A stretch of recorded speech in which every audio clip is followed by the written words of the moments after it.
You've eaten Gotham's wealth, its spirit, but your feast is nearly over. This isn't a blood hole. It's an operating table. And I'm the surgeon. Why aren't you laughing? From this moment on, none of you are safe.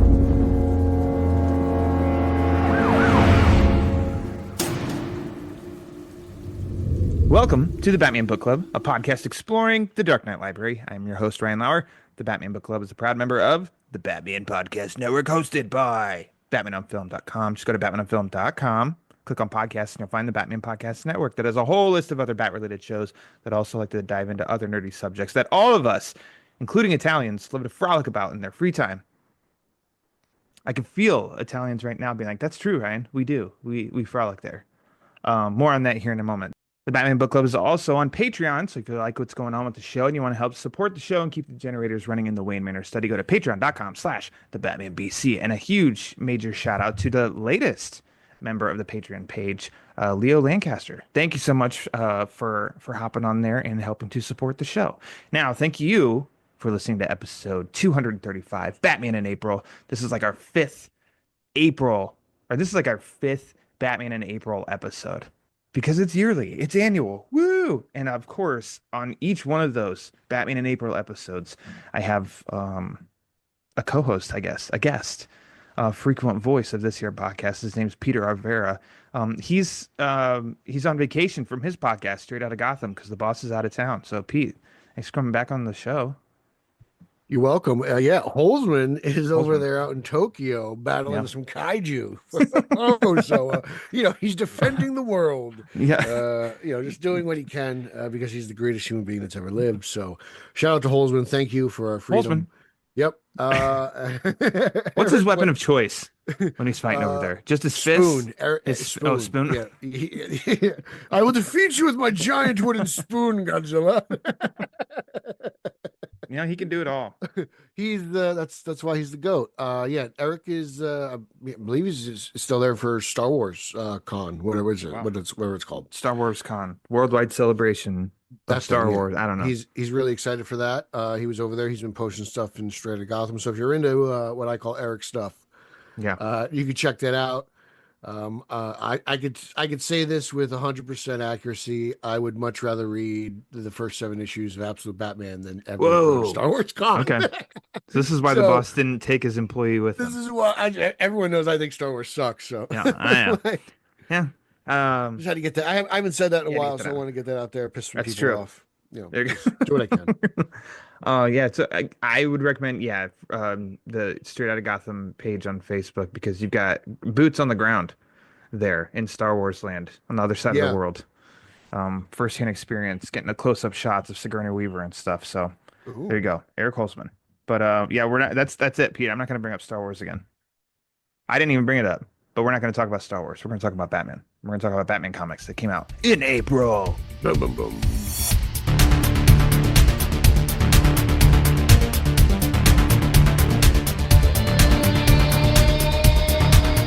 This is fun. We're the first Wednesday of April. There weren't any new Batman-specific comics, Pete. That was weird, right? Yeah. You saw that and you're like, whoa, this is I can't remember. Threw me off a little bit. When was the last time DC Comics put out a whole week of books, no Batman? I can't remember. I mean, I'm sure it's happened, but I'm just like, whoa, this feels weird. You know that it's been a while. Yeah. So, but I mean, there is a Batman and Friends issue, but we'll get to that here in a little bit. So we're going to start the second week of the month. Oh my gosh, this is not by design. It's pure happenstance, Pete. The first one we're going to talk about of the month is Absolute Batman #7. I think that's probably why I mentioned it earlier, mostly because it's like staring me in the face. It's just right there. I think you should just go ahead and kick us off, because you'll bring some energy to the discussion. There's not much energy. I just don't enjoy it. Mr. Freeze, the whole thing's just weird. I don't like it. The parents, and then they're frozen, and he's like, basically an evil Dr. Hammond, right? Instead of amber, it's ice. And then he becomes this giant neon glowing thing. I don't know what that is. I thought the Matches Malone stuff was actually pretty cool for the most part. I kind of dig it. I still don't like this version of Batman and his fake sidekicks. Like, I'd rather have Robin than Killer Croc as Batman's partner. Just, I still don't like that whole thing. Batman being friends with his villain. I don't know. Maybe it's 80 years of history, but I just don't enjoy that. Um, yeah, there's outside of that, that's kind of it. I'm still not into this at all. So Um, I didn't enjoy this issue. I've told you, maybe I've said it on here when we talked about the One Bad Day. I might have told you this off mic this week too, but I said that I just think Mr. Freeze is tricky. You're damned if you do, damned if you don't. That because they mastered him with the whole Nora connection, yeah. that if you keep him tied to Nora, it's this is like we've been down this road before. But if you stray from the Nora, then it's like this doesn't this isn't as good as like the Nora angle. So Snyder, he did a twist on that. I don't know if you remember if it was the first annual of New 52.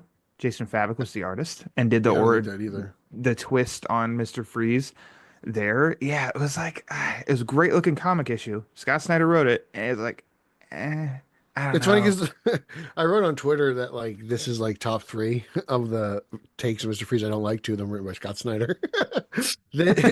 And then the Well, other one is Gotham, and it's like you're like, well, where's Batman and that's a Robin? I'm given. like, well, Batman and Robin, as campy as it Stuck is to the Nora. yeah. So I don't know. I can't really say much there. Yeah. So that this and there's a different artist on this book, Marcus Martin. He was all right. I Not to say that he felt like isn't it just kind of quality blended or in anything. there. Yeah, and I'm not saying that he's not good or anything like that. Just for me as an issue, I think Dragata, at least his artwork, I've enjoyed. Some exaggerations of characters and stuff, mainly Bruce, is kind of like funky, but overall, I think I like his style. I think I like it more than Martine's here. But you educated me on the matches aspects because I like to admit whenever I can that I am not a Batman expert. With as much as I've read, I'm always still learning. And I thought that the matches Malone introduction in this issue felt like what I've had complaints about this book all this time. I was feeling very cutesy, like that Bruce usually is matches. What if Matches Malone was a real person?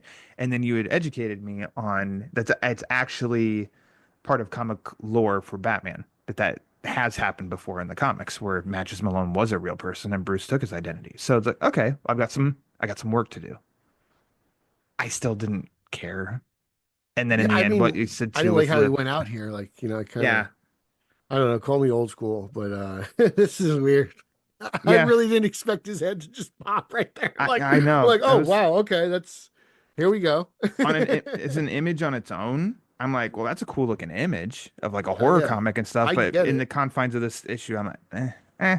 So just yeah, and with you, same old thing of like my buddies, Waylon, because he's a croc, and all that. I don't know.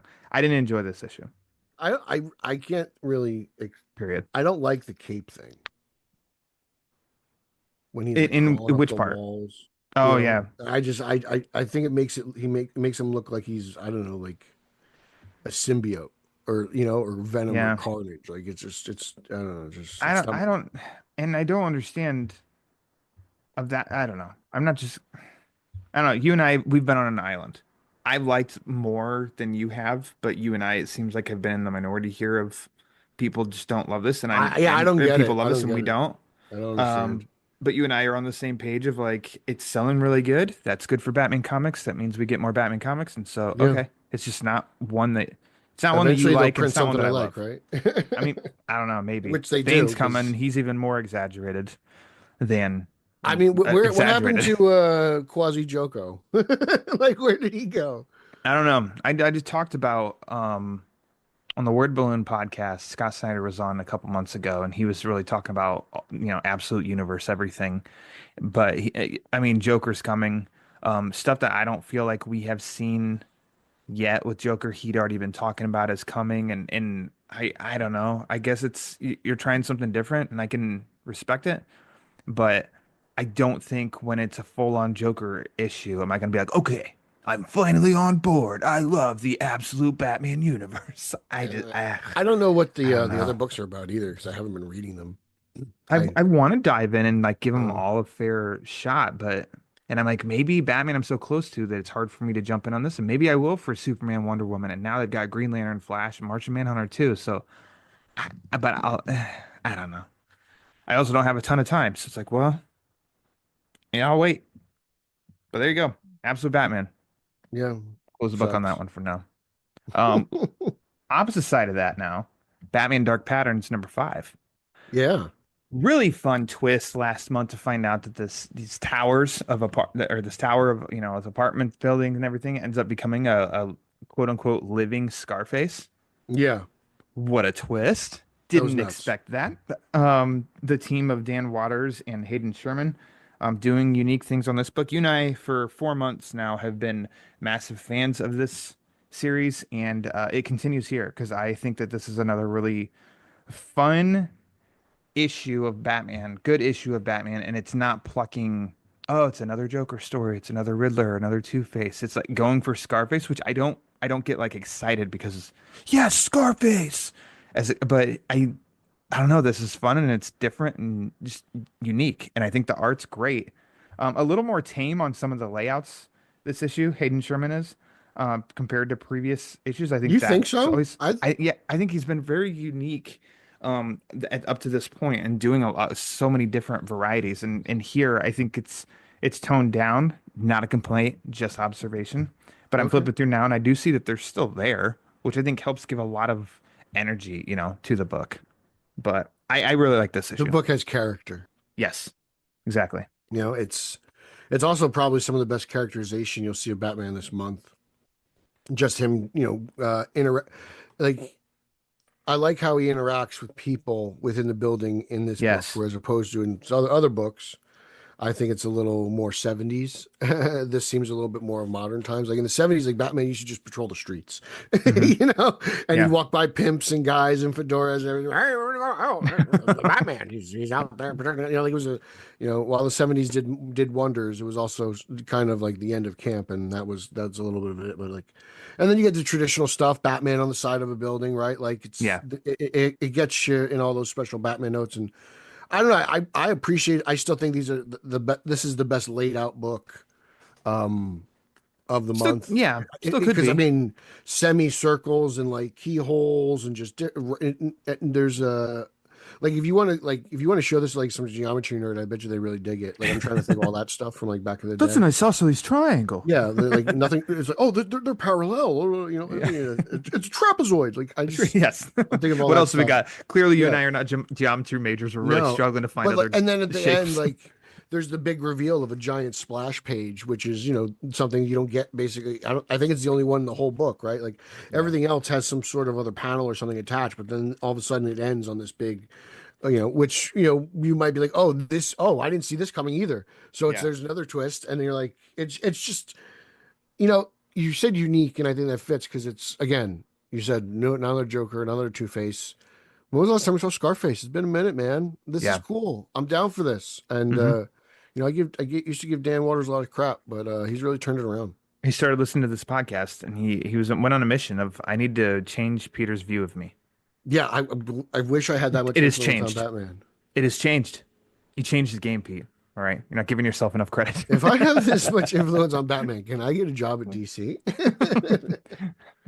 But I think this is a great. I don't know. This book has been a good, quote unquote classic Batman title. Mhm. It's still providing unique and different stories while Batman is Batman.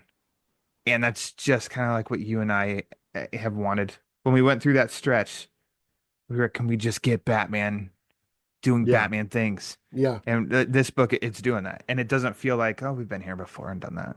It No, feels different, which is really cool. So, I agree. um, Dark Patterns, read it and track down the old issues or go to DC Universe Infinite. Because there they are. Moving There along. we go. Batman and Moving Robin, along. #20. Philip Kennedy Johnson Mhm. on this one, and I'm blanking on the artist. I'll get to it, but Pete, I'll let you kick off on. You love sidekicks. You're a sidekick I'm guy. big. Yeah, I like the story here, but the various artwork kind of bothers me. You Hugo know, Petrus on the journals, and then Miguel Mendonça is the Badonka. present day sequence. So there's two artists here. Yeah. Like it's just, sometimes it's just like it opens up and it just it kind of takes me out. I'm like, oh, okay, okay, I've got to get my reading glasses on. You Junie Ba does the Adventures of Batman and Robin, or Adventures of Robin and Batman, the little comic book at the end. So three artists. I'm mistaken. Yeah. Three artists. So it just kind of, I think for me, it just opens up a little slowly, a lot of exposition, and then it gets into the action. And but yeah, like I don't know, like this is, it kind of teeters the line of like we were like, oh, crazy ghost story, right? At one point, Yeah. because like you're like, oh, because. But it's a detective story, so I can't complain. I'm like, all right, they're trying to something here. So I enjoyed it. But it was okay. It was Yeah, kind of just like okay. my downer for me. I thought it was okay too. I loved the journal parts because I think the pencils on that, the sketch work, I think that looks awesome. That was Period. great. I I think that wasn't looks, ready. I wasn't ready yeah. for it. I don't do well as and this could be a movie, TV show, book, comic of like you open and it immediately is like, here's a ton of information. I just don't do good. I'm kind of like, warm me up a little bit at first before going all in. And I don't know. I'm a little fuzzy too because it felt, jumping to three different art styles. I think just reserve one of them for another issue. I don't think I need to look at like this much of the journal and then a whole comic book in the comic book at the end, and then the middle where the Yeah, meat of the story is feels brief. It just felt, I because I want to appreciate, like the end because I'm like, ooh, Damien yeah, has a case book.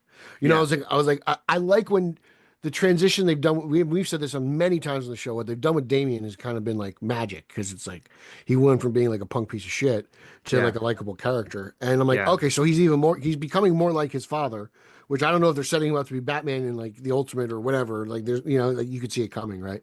I hope not. The sons take over. It's like we just did that. Yeah. So, Ugh. but I dig the fact that Damien has a case book, and but it's there's a lot of art going in there, and you're just kind of Yeah. like, whoa. Yeah, and I'm getting a little hazy on the connections of everything too.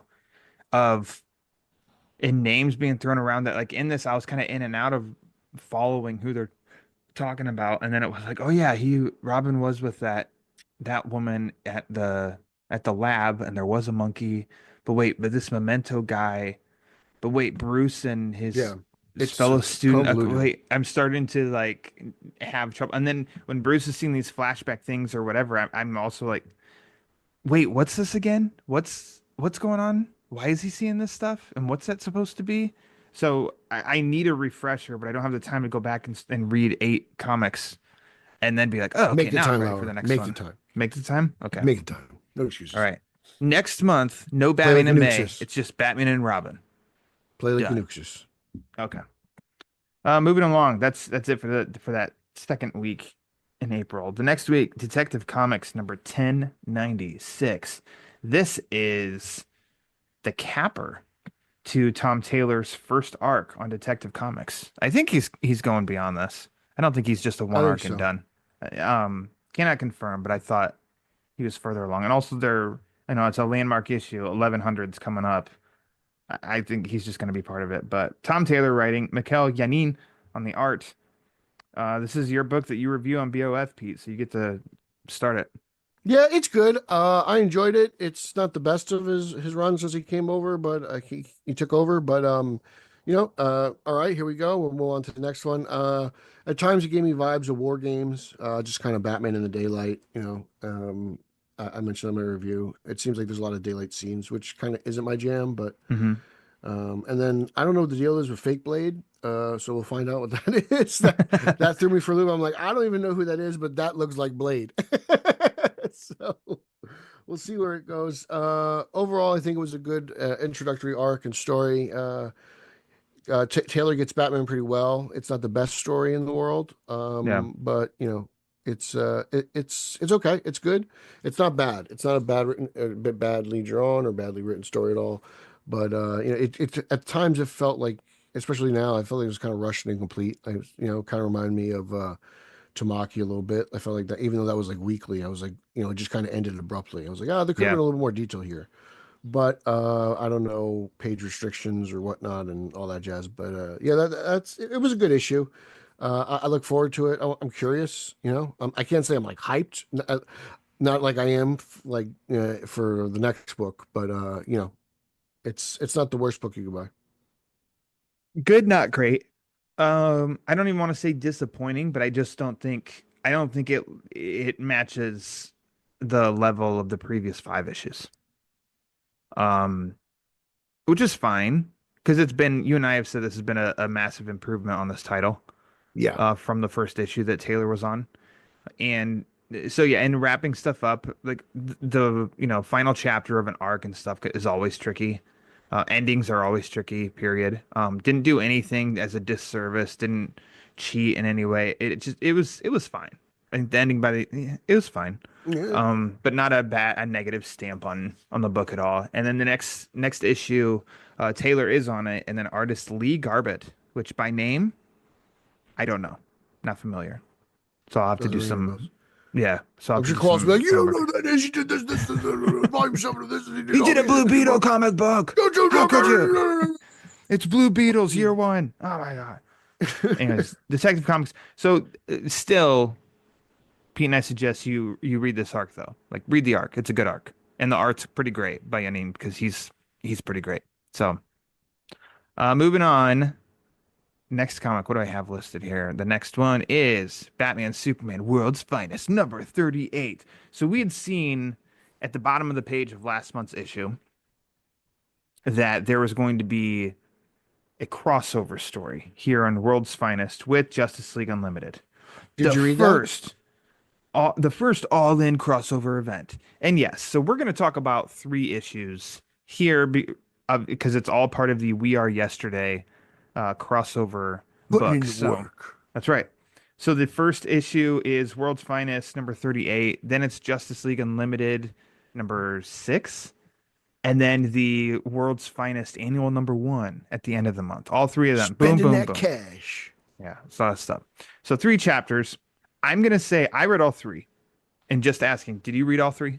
You know I did, Okay. Lauer. I'm All not right. a scrub. Okay. So I'll say this first one, I flat out enjoyed this first one. I thought it was fun. I think it's the best of the 3. Yes, absolutely. And not even marginally. I think it's quite a few ticks ahead of the other 2.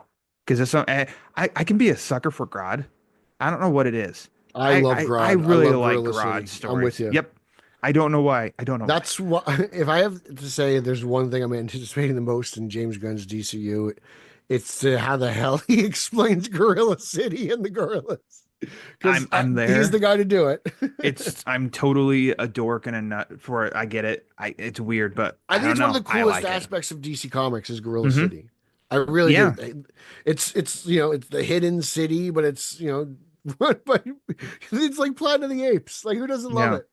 I know. And I think Skull Island probably really put me over the hump on that one because then I was just like, oh, I thought I was a Godzilla guy all this time. No, I'm a Kong guy because of this movie. I love Kong. Kong's great.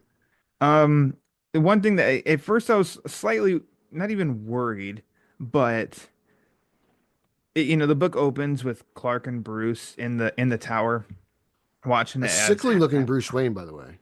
As Hal is test flying a Wayne Enterprises jet that's millions of dollars, and Bruce says, admittedly, Hal's reckless, but if anything goes wrong, I'm sure he'll do his Green Lantern thing to save the planet. And Clark says Hal never wears his ring when he flies. Says it dampens the thrill. And then Bruce has this surprised look on his face. Says, "Wait, what?" Yeah. And I'm just like, Bruce what doesn't do that. Here? Bruce doesn't look nervous or scared like in that. But it's also like, did he plan for this plane to blow up too? Like, what is he doing? It's just money. Character. And maybe he's there with other people, so he's put on a Bruce front. But it just seems out of character. Now, that's not a huge deal. I'm talking about the first 4 pages of a comic book, because then we're in Gorilla City. That's where Hal goes. That's where Batman and Superman end up. Mark Waid, writer, artist Clayton Henry on this first chapter, and then the book just it takes off and it's just a lot of fun. Oh, I love this This first first chapter. issue, I yeah, was like, oh man, they got me. I'm gonna end up buying all these books. yeah. I really. I really was prepared to like, I'll read this one so we can at least talk about it, and then I'll Yes. just be like, if you want to keep reading, go to Justice League Unlimited, blah blah blah. But reading this first issue, it really did hook me up. Like, this is a really fun Justice League story. And it's I mentioned this to you on the phone. Like I talked about Titano. I was like, Hmm. I like the character of Titano. It's a weird. I love monkeys. I Yeah, guess that's all I'm I picking can that say up. is I love monkeys. But Titano's like one of those aspects of Superman which I think is interesting, especially what they did with him in the animated series. He got a whole episode with Hmm. Lois and everything. So it's just a lot of fun, and I just I love this is like I love how the Gorilla City is like a Flash thing. So now obviously we're gonna get some Flash in it, and Flash working with Batman I always think is especially when it's Barry. I actually don't know who the Flash is within the pages of this book, to be honest with you. But usually Bruce and Barry I like as a combination because they're both police officers, essentially detectives, not police Yeah. officers. But so I dig that, and it's just like this first issue is just like a great DC Comics book. Hmm. And then the second chapter, which is not Batman focused by any means, um, is this Airwave, not familiar. He plays an important piece Yeah, of this chapter. And I get it. He's kind of like the way in. I don't really care. And then it's just a self narration, and it got very, for me, convoluted, boring. and I all of a sudden wasn't following along with what are we doing here? I just I don't don't know where know. this character came from, and I don't know how he was so easily persuaded that the Justice League was evil when he literally just got accepted in by like it just I don't know, Yeah, I just think it didn't make sense. The Grodd stuff I thought makes sense, but yeah, how Grodd was able to easily manipulate this kid, I don't know, maybe it didn't seem like he was manipulating his brain essentially as he was his environment to make his own decisions. So I'm trying to figure out how Grodd was trying to do that. I'm really kind of breaking this down like a sci-fi thing. yeah. And I just kind of felt like this guy did it under his own volition while Grodd was manipulating the environment around him. Hmm. And it just felt weird. It's like Superman, you just literally were on the street talking to Superman. Now you're like, oh, yes, Grodd's right. Like, Yeah. how do you just join the Justice League? Like, Grodd is good. Like, I'm just saying, like, You know what? Grad does know what he's talking about. This yeah. talking ape? Yeah. I think he makes a lot of sense. But like Done. then again, like the other half of the book where it's like Grodd and the Joker and Lex and he's explaining the plan, and then I guess it's okay because eventually Grodd just offs Tra him. So Travis Moore expendable does the asset. art.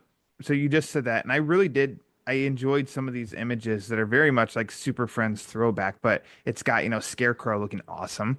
Seeing there Lex Luthor in his power suit, Black It's Super Manta. Friends Looks modern cool. take, right? Yeah. Like the perfect blend.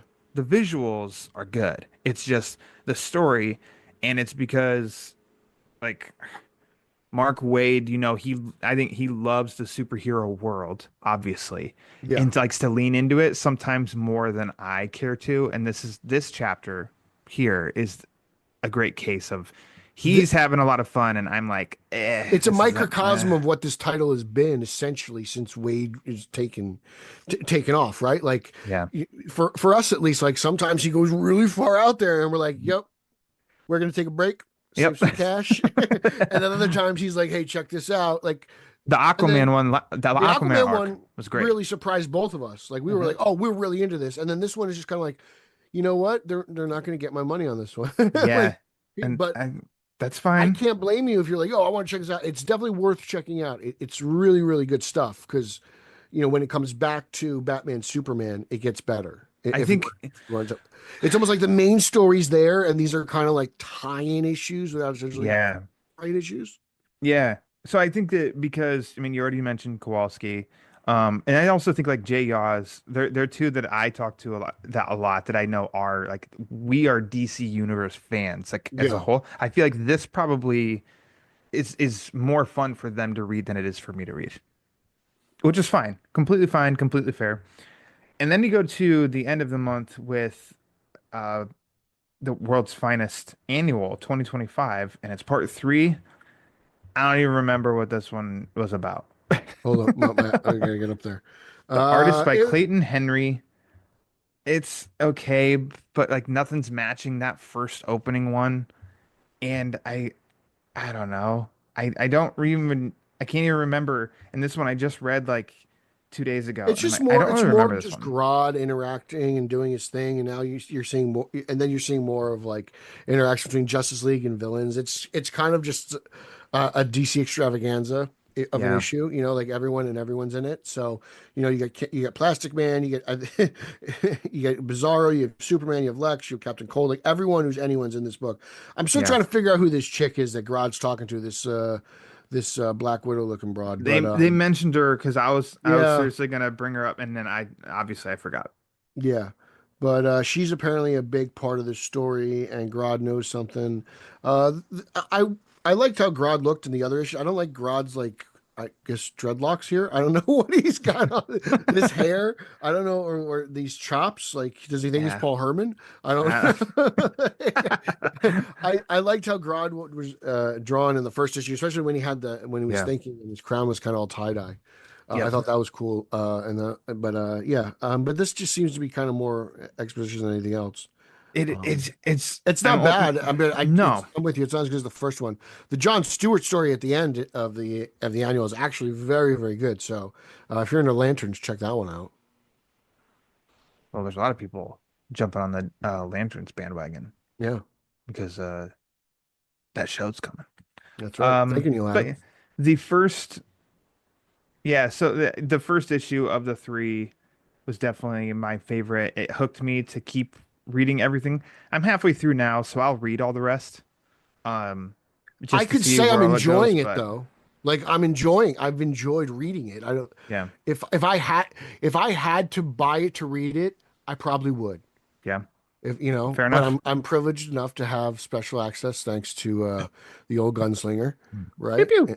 That's right. And Same. I could be a little bit more selective, but Hmm. I would totally this could this would be a great trade. This would be a great trade.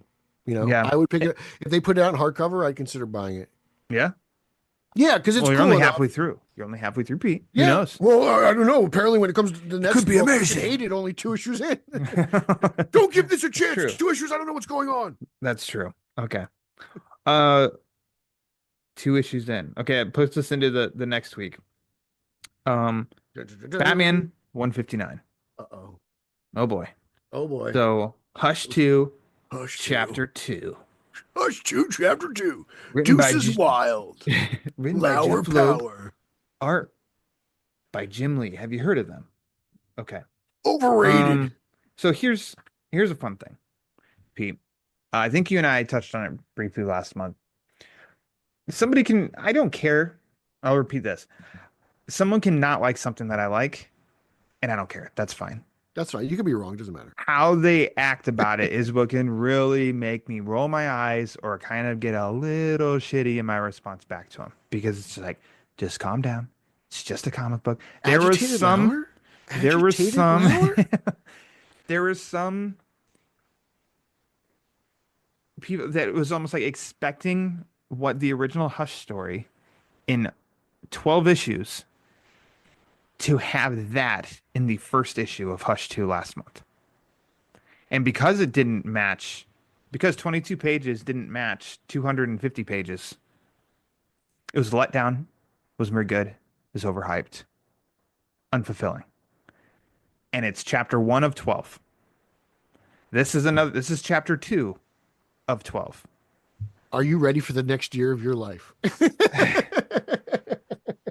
What do you say to me? Like, I don't need to talk Batman with you, and I'm like, Pete, I just need to talk about wrap up episodes, like these episodes with you. It's fine because you get it. I dug this one. I dug this issue. It was smaller scale than the first. The first issue was a big action packed issue that left us like something intriguing by the issue's end, and now we are seeing the fallout of that. And I really dug it. It was quiet. It was small. It was focused on Bruce and Leslie Tompkins, Batman and Joker, and then Batman / Bruce and Jason Todd. That's where the focus of this issue was, and I think it's good. We'll get Leslie to the Thompson's art. been using crepe erase dope, bro, because she's been looking pretty good in this She's issue. She's looking yes. young. So this is supposed to play within that Hush universe, right? Um, as if you read Hush from 20 years ago and then immediately went into this. You don't have to worry about all this other Botox, continuity, baby. except Leslie's a lot younger than she was in the first Hush. So that's a little interesting. Um, Jason comes in, slightly spoilers, slightly not.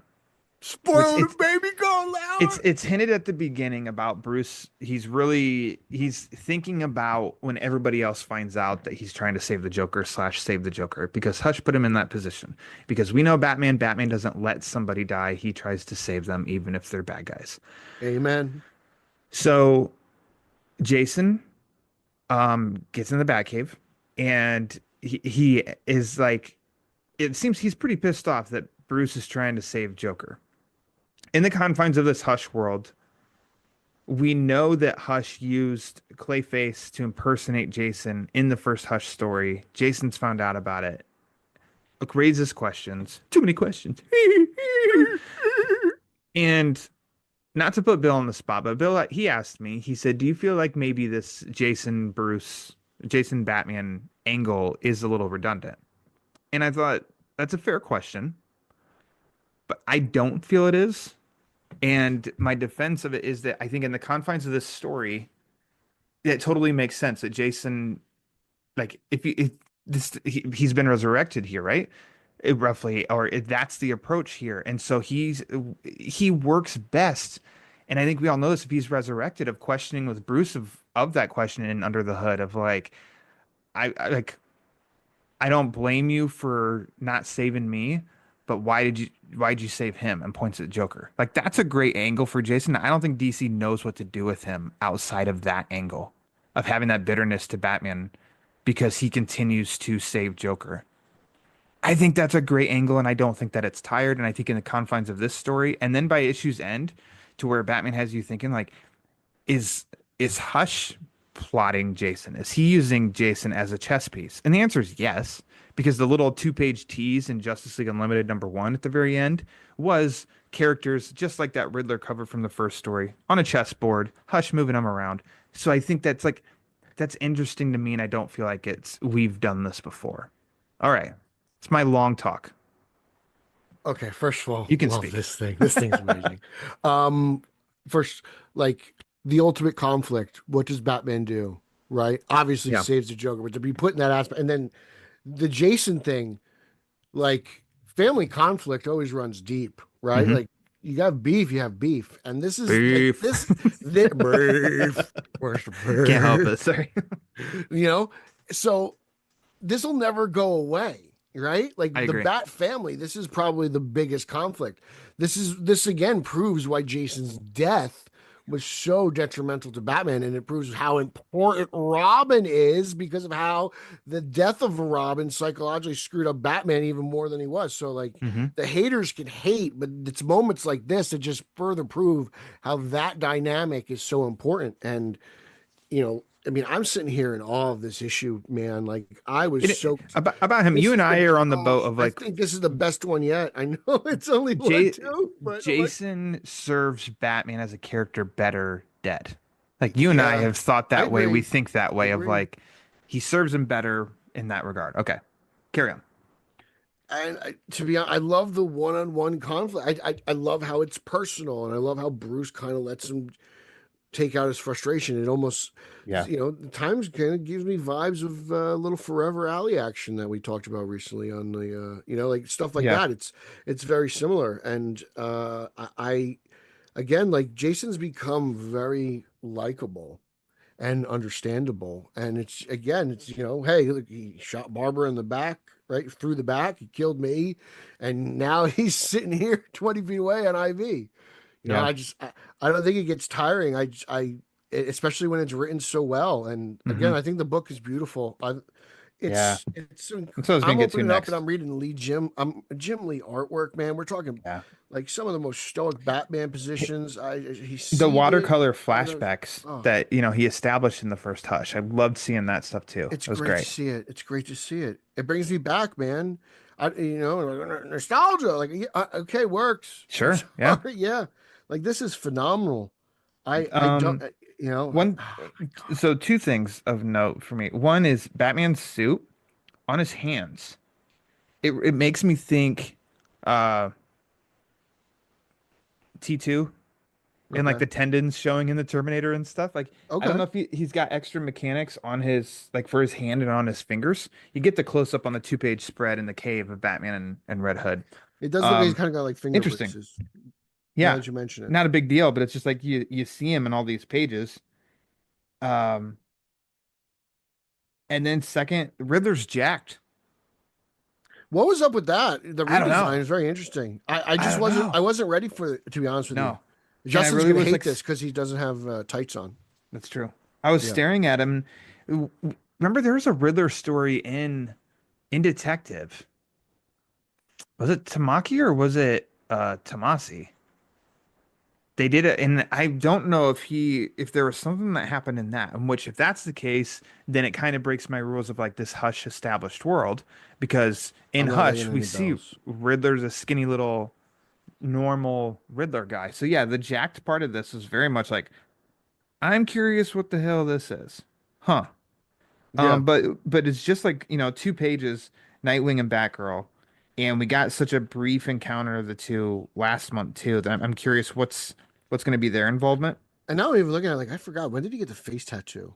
It's been a while since I feel like I've seen Riddler outside of what Tom King did, right? Like when was the last Tom we did? I mean, we Why am I talked draw, about it, but I wondered if it was why am I drawing blanks on blanks? Brinks. I don't know because it might have been Tamaki then, but I can kind of see the cover. There we I go. gotta look Detective back. Comics 1059. So Batman Detective Comics number 4, Riddle Oh Me jeez. This, is the collection, Tamaki. And yeah, there's something with Riddler in that, and I honestly don't remember. I don't It's remember. Well, Tamaki's run. You and I much. love Tamaki's run. I don't remember specifics of Riddler, and I'm like, maybe something happened in that, and he got jacked. I don't know. Now In I'm the end, remembering. I I remember don't know. reading it now that you bring it up, but now I don't remember what the story is. We read too much. That's the problem. That's probably what it is.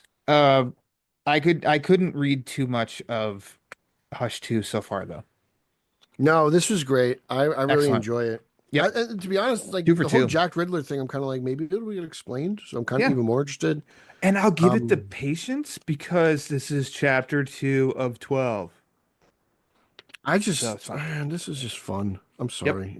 I'm enjoying it thoroughly. This is the fun Batman comics that I want and I read and then I revisit tons of times. Yeah. Hush is So not my favorite Batman story, but I oh, it's up reread the there for hell out of me it all the time because I think it's a really fun Batman story. And so give me more of that and I'm happy. And two for two so far. I'm happy. This is good stuff. 2 for 2 Two so for two. far. All right, moving on to next week. Because Pete, we're in this great period of time where we are getting 2 Jeph Loeb Batman books a month. Yeah, that's crazy when you think about it. What a world. They must be What paying a him a world. lot of money. I hope he's getting a lot of money because he deserves it. Batman The Long Halloween, The Last Halloween, issue number 7. The talk each month is obviously the rotating revolving door of new artists. Mhm. This month, Dave Johnson. The name escaped me. And I couldn't look at it and really and be like, oh yeah, that's Dave Johnson's work. And so shame on me as a comic book fan that I'm unfamiliar with his work. You're not a DJ guy? I am not an anti-DJ guy, but I just don't think I've been exposed to much of his work. But this is cool. It looks very close to Marini's art from last month, which is a little different from Marini that you and I are used to. Yeah. I say that complimentary because it's not a distraction. It's pretty fitting. It's a good issue, really focused on Batman and Robin. More of your sidekicks. I like Um, sidekicks. I love sidekicks. and just what Loeb keeps doing is building on what he has been building on while leaving, like, dropping some crumbs for next month, leaving some breadcrumbs. I'm getting analogies mixed up. He's building on what he's written so far, and it's not boring. No. It's not forgetting. It's not asking more questions without providing any answers. And so it's a good evolution of a story. And I think this is another good chapter. Like I do for the most part let the absence of Tim Sale fade away. And just take this for as the story that it is. Yeah. And I think it's a really good story. I think it's really fun. I really look forward to reading it every single month. It doesn't just get a pass because it's in the long Halloween world. No, this if is anything, great. I'm more There's no highly pass critical. here. There's no pass here. Yeah. Again, the Batman and Robin stuff, absolutely phenomenal. The relationship between Bruce and Dick is great. The parallels. I mean, again, another issue written by Jeph Loeb and just reinforcing why Robin's so important to Batman and how Batman's important to Robin and how they're kind of destined and like we can't have one without the other. Like twice this month he's done this. So shout out to Bill because I know he loves his sidekicks. Just I like the twist with Selina, where how it connects to when in Rome, and the take on I like Ivy and what she's doing there, and the crime, and like they're looking for the bullets, and it just fits. It feels like I'm back in the day, and I'm rereading Long Halloween for the first time. It's the same way I feel about Hush as I feel about Long Halloween. It's incredible. Mm-hmm. I can't talk enough about how great this is. I love it. I I'll say absolutely that love it. I think Dave Johnson had some really great like close up panels. Like one that I just tuned was the close up panel of Catwoman's eyes. That's greatly illustrated. Yeah, that looks great. The Ivy getting shot. I'm really curious on when this all comes together on who the holiday killer or killers are and Give me why. the phone, Dick. My mom and dad are gonna be so mad. But then why targeting the villains, but not to kill, just to just to injure, and then what happens in that part of this issue? It's like they're luring Batman out to trap. I don't know. And then the other twist on top of that moment there in that scene, it's like interesting. And then the questions about Catwoman that are raised with Gordon, that's interesting. But then one part that I did laugh crashing in when Batman crashed in on Ivy and Catwoman, and it's like the panel's cool. It says crash, but then he's like, I just laugh if I'm like seeing this in a TV show or a movie where he's all like this. He's, I have come for Mario Falcone. It's like, okay, I don't know that we needed a text bubble there, but okay, whatever. But when Batman, goes to the graveyard and you see that he's got the yellow and red flowers, Martha Wayne, he leaves the red. Then he goes to Mary Grayson, his little dialogue there, and leaving the yellow one. And I didn't even freaking think about it until Robin ends up at the grave later, and he, nice touch, Bruce. Yellow, like my cape. And I was like, holy shit! I didn't even. How did I not even pick up on that? I was like, that's a good moment. That's why sidekick kick ass. Good stuff. Just good stuff. This Batman. It's Batman and Robin, and it always will be. Yeah. 8, 9, 10. Only 3 issues left of this one, and I think it's a blast. I really like this story. My only question is, when is the Absolute available for pre-order? I know that's gonna be tough because I bought each of these issues. They're gonna come out with a hardcover, and then I don't know how long till the Absolute comes out. And I'm like, God, am I gonna triple dip? Probably. They don't wait anymore. They don't wait anymore. They're like, get every dime we can out of these idiots. Yeah. They'll suck them dry. And I'm like, screw you assholes, but yeah, tell me when and how much, and I'll be there. Because I triple dip. Yeah. We're gonna throw them out a hole down the door. I was gonna say, like, wait, more than quadruple dipped? Because I've got all the issues of Long Halloween, trade paperback, hardcover, and Absolute. Yeah, 4. Same thing for Dark Victory. Oh God, I'm gonna do the same thing for this. I have something that you don't have, Lauer. I'm curious. I have the Long Halloween signed by Jeph Loeb, issue 1. That's true. You son of a bitch. I will trade you. No. my unsigned my unsigned issue of the Long Halloween issue 1 for the signed issue. What do you think about it? Just think about it. I don't need an answer right now. Just think about it. I'll get back to you. All right, how about this letter that I had Jones signed that said, "Dear Pete, here's my email. Well, I'll trade you that for the Jeph Loeb." Ooh. Now we're talking. Love Okay. me some All right. Joel Jones. All right. Think about that one. Let's go to the last one that we're oof. going to talk about on this here rundown of the Batman comics of the month. Detective Comics Annual #1. Yeah. Peter, Yeah. this is you. I thought it started out really hot and heavy, and I enjoy the detective work and all that. So, like, everyone knows I love that stuff. But this really kind of, just went like tech, espionage, corporate greed. Is it a ghost story? Weird art. Yeah.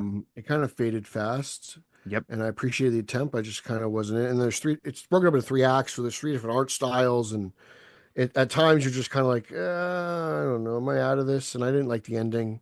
I think the backup story is great, to be honest with you. I love that thing. I think that's inspiring. Again, proving my sidekicks are great. It's a nice little sidekick story. So, quick little shove for those who don't like sidekicks.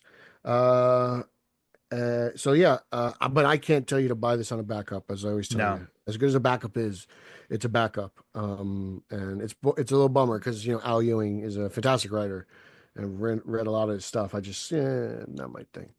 I think as soon as because I almost stopped reading this, and then I was like, no, I'm going to be committed. The opening story and art and everything, I was into it. I thought this first act is really cool. Yeah, this is really cool. Batman, do not solve my murder. Like, written in blood of the victim who's on the floor with the knife in his back, dead. And then Bruce is basically inspecting his house, and he's total detective Batman. It's like, oh, this is pretty kick-ass. I really like this. And then it shifted to Act 2. Art shifted. Okay, I'll keep reading. And then it just went really freaking weird. I don't know what the hell these things are supposed to be that he fights. And it seems like when he gets through all of that, and then he's like, all right, now back to the mission at hand. And it was like, well, why do we even waste the time with this last crap? And then Act 3, can I get a tea break? Yeah. And then I think the art improved. I liked the art in the third part. That was pretty cool. But then in the story 132. By story's end, it was just kind of like, I don't know. Let me just reread the first act again and just leave it open-ended. We're like, I don't know. You could decide. And then I'm totally with you. I did see, I was like, oh, okay, that's the end. And like, wait, this still has 10 pages left. And so I read this, I saw this back up, and I'm like, is Batman popping in? I'm like, okay, Batman is. And then I read it, and this was a charming little story. It really was. Rooted for this kid. To hell with these bullies. It's a great little detective, and it's not kiddied up, like cheesy or anything like that. It's just, it does feel like one of those episodes, in animated series. I mean, everybody goes to Batman in My Basement. That episode is not terrible as people want to say that it is. But it's dealt with in a manner that's not cheesy or hokey. It's actually kind of fun. So I was like, well, I'm glad it's bookended by good stuff, this annual. I can't say go spend $6 on it. But at least check it out if you're subscribed to the digital service or something, because there is some good stuff in here for sure. All right. Pete just pulled his Affleck. I agree. Yeah. All right. All right. Time to talk about your favorite part of the month, Pete. Batman! Let's go to one of your favorite books of the past 5 months, Two-Face #5. With featuring on the cover this character named Die, because of dice, and she's got 2 of them, and she rolls it, and also it's a double meaning of Die. Oh my gosh, Pete, the Two-Face connections here are insane. Again, Goose is wild. This was cool. It was a cool issue. I enjoyed it. Again, the whole mind games within Two-Face is great, and it's cool because like there's things clearly going on in his head, and then there's clearly things going on in the real world. Yeah. And like sometimes you got to really focus in this book, and you got to figure out, well, what's really going on. It's very Shutter Island, like I really dig the deception within the book. If you're not really paying attention, it's you're doing yourself a disservice. And then I think it ends in one of the most amazing ways possible for any Batman book. Like I love that splash page at the end. I'm just like, ooh, Yeah. I don't even know how many more issues this can go or is One. going. It's got Okay, one. so it's ending. Yep. I'm really interested to see just how this wraps up because you're throwing this die chick and everything going on in his head, and then I enjoyed the whole like was it one issue just mind f with his mom, like that was crazy. Yeah. Like I don't know what to expect. Yeah. But based on that last page, that does excite me for the last issue for Yeah, sure. And I could frame that last page. I think that's really, it looks great. It's classic that. Like it's cool. it's So perfect. I thought this was a fun issue. This has been a fun miniseries from Christian Ward, who said that Two-Face is his favorite villain. I Um, appreciate. Hey, man, the fact that he was able to do this in a standalone Two-Face book and yep. not in like the pages of like I don't know Legends of the Dark Knight or something. Like Yeah. kudos to him because it's. I really appreciate this. I really Yep. do. I think this is fun. This has been fun, and I mean I have total faith they'll stick the landing next month, and I look forward to it. Nightwing number 125. So last month they capped off the arc, Dan Watters' first arc on Nightwing, in a way that I was kind of like feels a little incomplete, and thought maybe it's gonna linger over into the pages of this month. Nope, this is a No, whole different story. that's old school storytelling, man. Just here we go on to the next one. Here we go. Yeah, Back then it was one issue and done, but now it's like they get a little more leeway. I dug but this. I enjoyed it. Like boy just was I thrilled when I opened and I saw it was yeah, Francavilla on yeah. on the art on this because I get excited for that guy's artwork. So No, I he's was in on that. fantastic. And it just it at times Nightwing can feel a little Batman-y, but like Yeah, I think it's appropriate. I'm digging it. It's mysterious. I love Maggie Sawyer. yeah, I kind of dig that she's in the fold of things. She's one of my favorite Superman side characters. So it's cool to see her making the rounds in the DC police universe, yeah, and she's tackling Bloodhaven. So it's an interesting dynamic because she's I don't think she has any purpose to be a Metropolis for what they're doing with Superman. So it's cool to see that. And like you said, I'm ready to new arc, new villain, new crime, ready to just kind of go on for it. So yeah. And I think the art's great. It toes this line of like thriller with little elements of horror, and then the whole mystique of not all is as it seems. mm, That Waters, I think he really nails. So yeah, this was elevated Nightwing back to how it was a couple months ago that you and I were really feeling it. I was like, oh, yeah, this is cool. I mean, maybe it's because, like you said, it feels very Batman-y at times. Okay, it's fine with me. yeah, It's yeah, good stuff. I enjoyed it. The next two I have listed are listed because of you, so I that's right. don't want to take Yeah, I'm these fantastic. over. So I'm going to hand off to your list of Batman and Friends. Now I think it's safe to say nobody reads more Batman than us. I think it's pretty safe to say that. I think it's safe to say that. So Like new and old. yeah, Because I'm diving into 80s stuff right now too, and I'm having a yeah. good time. I don't know. I don't know anybody who just reads like 2 books a month. 2 books a month can just be like, hey, I know more than you. Yeah. Everybody has their opinion. That's true. I'm like, all right, here we go. Like, Sorry, get off my soapbox.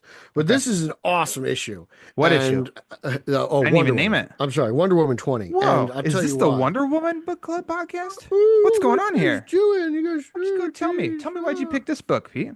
Because it's a Batman story. Oh, okay. So basically, Tom King, great Batman writer, probably. Oh yeah, I've heard of one him. the best. He's been doing Wonder Woman for about 2 years now. It seems like. Hmm. And really good stuff bringing some characters back from the 80s. His Wonder Woman run has been very interesting, highly worth the recommendation. So if you want to pick up a Wonder Woman run, I highly suggest it. But this Batman tale, Batman basically is called to investigate a murder on Paradise Island, and Batman is conducting the murder of a god, and he's leading the investigation with Wonder Woman. It's absolutely fantastic. It's the most Batman thing. It might be the most detective Batman is this month in the pages of Wonder Woman. And you see Yeah. the dynamic there, and just how the manipulation and how everyone on like Olympus and Paradise Island, isn't to really be trusted, even though they're like godly. All the higher up Zeus and all that jazz. So I loved it. I thought it was great. I think it's a wonderful example of how Batman can interact within a DC universe. I know a lot of people seem to think I don't like that stuff. That's not true. I just, I don't need it shoved down my throat. Like an issue like this every once in a while, I think is great. So I think it's fantastic. I love seeing Batman try to figure this crime out, and it's cool because Wonder Woman is having it's like she's having family drama on the side. She's arguing with Zeus, and then like she's on the phone with her mother. And if you're not used to Wonder Woman, you're like, "What's going on? Why is this goat talking?" Like, like I'm sorry, I'm sorry you don't read a lot of Wonder Woman. Wonder Woman can talk to animals. Like as weird as that sounds, it's been going on for years. Sorry. So it's just cool. Like, hey, we're gonna use a goat for FaceTime. Tom King gets it. So I appreciate that. The Wonder Woman stuff is amazing. The Batman stuff is perfect. It's a wonderful blend of the two characters. I encourage everyone to go out and buy this issue. If you don't read Wonder Woman monthly, she doesn't get many books monthly. Batman gets 70. So he's kind of infiltrated, but like this is a great way to get you to jump on that Wonder Woman train because this has been a really great run. So I loved it. And I told you to read it, not only because of the cover, because it is a Batman issue through and through in Wonder Woman. So I thought it was fantastic. So I actually, that podcast I mentioned earlier, Word Balloon podcast, Tom King was on that one, and he brought up in Wonder Woman and said that there's going to be a 2-issue arc where Batman's basically a co-star of it, and said, there's a murder, Wonder Woman needs Batman to help solve it. And I'm like, that sounds like a Batman comic to me. And so I read it. I read the first maybe 10 or 11 issues of Wonder Woman. I mean, I was reading the Jeremy Adams Green Lantern stuff too, and I just got behind on everything. So I haven't read this for a while, but I didn't feel lost by any means. Felt like a perfect entry point. You don't have to have read a Wonder Woman to jump into this and read it. And I thought it was a blast. I don't know if it's Guillaume March, but he's on art duties here, and I think his art looks great. I really love the coloring of the two of them in the Batmobile. Yeah, with that nine panel page so looks awesome. It's so beautiful. And then how he's basically driving in the storm, and then he just ends up.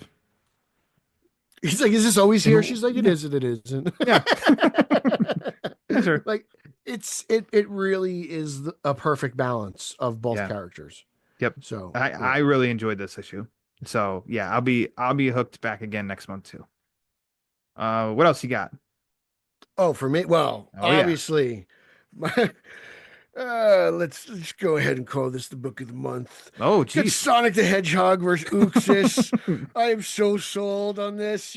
I'm gonna where's the Absolute Edition, Jim Lee? Yeah. Can we please get this? What about the 11x17 I print would version of also this love issue? the noir version. Can I get the black and white? The inks only. Can I get the ink only copy of this? Print them all. Ship them all. People buy them all. I am having so much fun. It's a very simple story. It's obviously a kid's book. I said it for the last issue as well, but it's just fun. It's serious enough when it needs to be. It's silly when it has to be, and it's the perfect blend. I mean, just Eggman and Sonic teaming up with the Justice League is just it. It is what it is. What it is. This isn't going to match Hush, Log Halloween, what they're trying to do with Absolute Batman. Like this is clearly fun for a very, very select few, and I'm having a blast reading it. I don't know if you read it, but I was like, this is how Lauer felt reading his Scooby-Doo books. Yeah, I told you last month I was going to read because by the time we recorded, you read the first issue. I hadn't. I said I'll make sure to read this so that I can read the next issue, and we can talk about it. And Pete, I did, and I was very happy for you when you open up to that first page and there's Uxas front and center.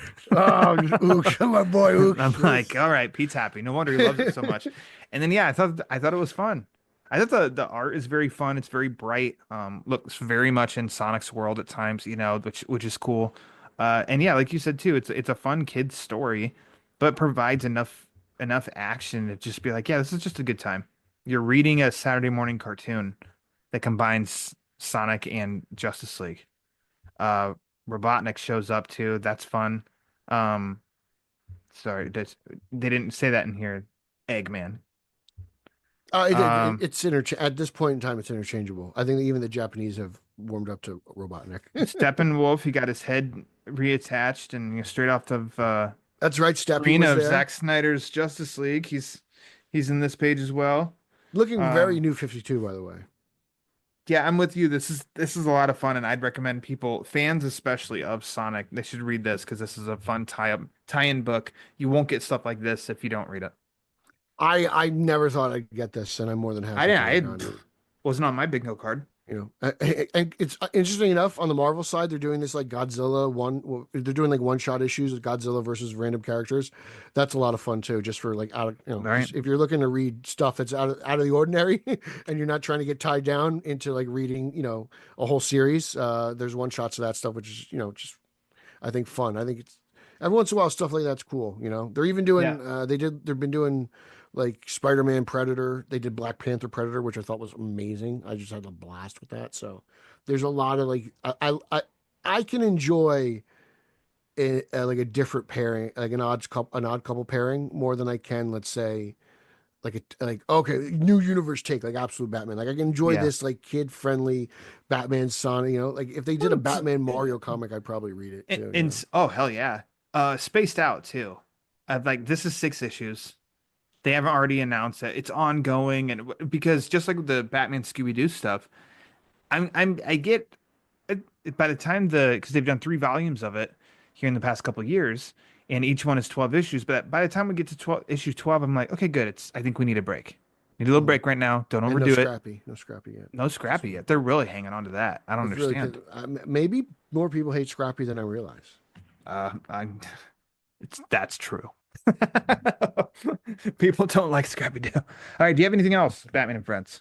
Yeah, Catwoman 75, another beautiful Anne Hathaway cover. You can't see it, but it's there. It's front and center. That's definitely Anne Hathaway on the cover. So, it's just a really, again, like it's a simple story. It goes back to Catwoman's old back in the days. It's just a heist gone wrong, and she's on the run. So again, it's basically the fugitive Catwoman. So just think of it at that, and you'll enjoy that. Batgirl 6 continues the whole Shiva Batgirl on the run from the League, and that's insanity as always. And I can't preach enough. I don't know why Laura won't read it. Poison Ivy 32, Redhead. It's just. This is a very Swamp Thingy issue.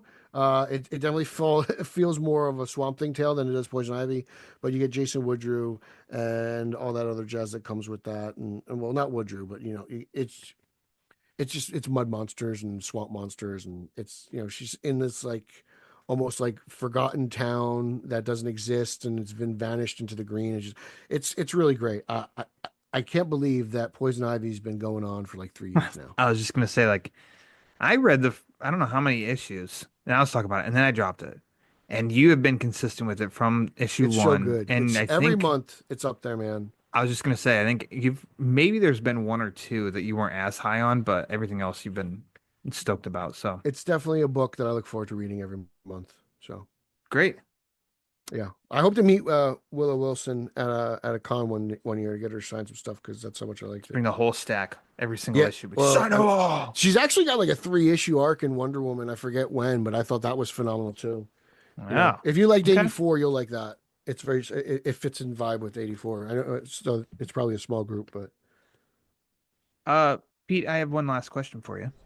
Yes, you've got a question? What was your favorite issue of the month? Man, that's really tough because it's like I loved Hush, I loved Long Halloween, I loved Sonic and Uxas, so it's a really tough sell for me. But I'm gonna have to go with Hush. I'm gonna have to go with Hush. All right. Yeah. I think I'm there with you. It's not overrated. Last Halloween and Hush 2 Chapter 2, both right there. But I think I don't know. I could flip flop, but I'm going with just one. I think Hush 2 Chapter 2, Batman 159. There was no Batman and Robin Year 1 this month. Took a break. Not really completely. But it's back on. Yeah, it's back on schedule next month. Okay. So we won't have annuals to read next month. So we did get a fair share of sidekicks though, so I can't complain. It's been a great month for sidekicks. Yeah. So there we go. All right. Well, Pete, as always, thanks for doing the work. Yeah. Why don't you go ahead and plug away? You could follow me and Eric Holzmann on our exploits across the Star Wars galaxy over at Straight Outta Gotham. Or if you like Spider-Man, check out my Spider-Man Coalition podcast. I'm all over Batman on Film. And every month I pop on here and I talk with Lauer about good old Batman comics. Yeah. Tell me, what do you know about? Yeah. I don't know anything about I tried to do an 89 reference and I realized I did the one reference where he doesn't say anything. Yeah. You and I, my friend, are cracking open. I'm lifting up this 85-pound omnibus in my hands of Batman No Man's Land. Tell them it's your fault. Tell them it's your Omnibus Volume 1. We could have cracked this open and started it last year. And then Pete's been ready. And I'm the one who's been slacking. But I've got it. I've cracked it open. This is your champion, by the way. This is your champion. I've started reading it. It's happening. So Pete and I are going to No Man's Land on the Batman Book Club YouTube channel. So make sure to subscribe to that. That'll be coming here. Make sure you pay your Patreon. That's how Lauer gets you. He's like, we're gonna do this. No, really, we're gonna do it. Yeah, this is where Lauer turns into a used car salesman. I don't think I'm that bad. Hopefully. So yeah, subscribe to that on YouTube. You can look at Pete and I did 8 parts exploring the road to No Man's Land. And then also if you want to support or if you want to follow the show on the social media stuff at the Batman BC for latest episode drops of upcoming episodes. And then also when No Man's Land will be up and running. I have a really fun May lining up. So I'll share that when all that is confirmed on that social media stuff. Patreon.com/thebatmanbc. Also, tpublic.com. Type in TBBC for the Batman Book Club. But if you want to support the show and you don't want to spend any money at all, it's 100% A-OK. The easiest, quickest, and most helpful and impactful thing that you can do to help this show, if you like hearing me and Pete talk about Batman comics, is just rate and review the show. Take it 30 seconds or less. Whatever podcast provider you use, go to the rate and review page, rate and review the show, because the more reviews the show gets, the more it helps spread the word. And as we all know, that word is panic. So, for Peter R. Verra, I am Ryan Lauer. Until next time, read my Batman comics.